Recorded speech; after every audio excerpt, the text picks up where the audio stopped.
কথা ছিল ইতিহাস ঐতিহ্যে সমৃদ্ধ ঢাকা দক্ষিণ হবে সচল, সুন্দর, উন্নত ও সুশাসিত।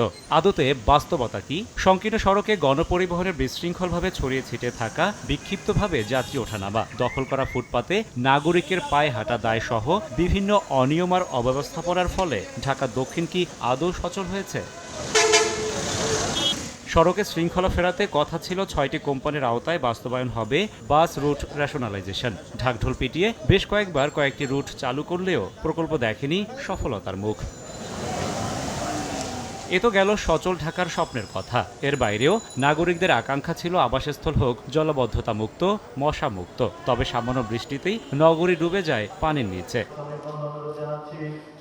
নাগরিকদের এমন তিক্ত বাস্তবতার মাঝেই দায়িত্বভার গ্রহণের ৪ বছরের ফিরিস্তি নিয়ে গণমাধ্যমের মুখোমুখি হন ঢাকা দক্ষিণের মেয়র ব্যারিস্টার শেখ ফজলে-নূর তাপস।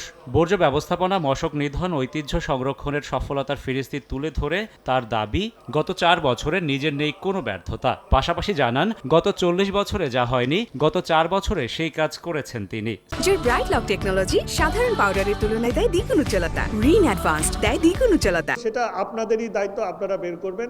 যদি কোনো ব্যর্থতা বা দুর্বলতা, ব্যর্থতা আমি বলবো না, দুর্বলতা বলবো, তবে নির্দ্বিধায় বলতে পারি যে এই ৪ বছরে প্রথম দিন থেকে শুরু করে আজ অবধি সততা, নিষ্ঠা এবং আন্তরিকতা নিয়ে কাজ করে চলেছে।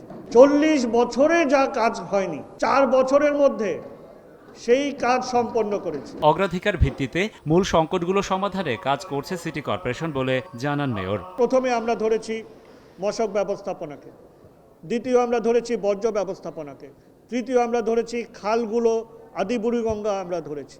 আমরা এভাবে অগ্রাধিকার করে আমরা কাজ করছি। তাতে আপনি যদি নির্বাচনী ইশতেহার দেখেন, তাহলে হয়তোবা আপনি অনেক কিছু পাবেন যেগুলো আমরা এখনো হয়তোবা সেভাবে কাজ শুরু করিনি। আমরা সেভাবে নতুন বিনিয়োগ পাচ্ছি না।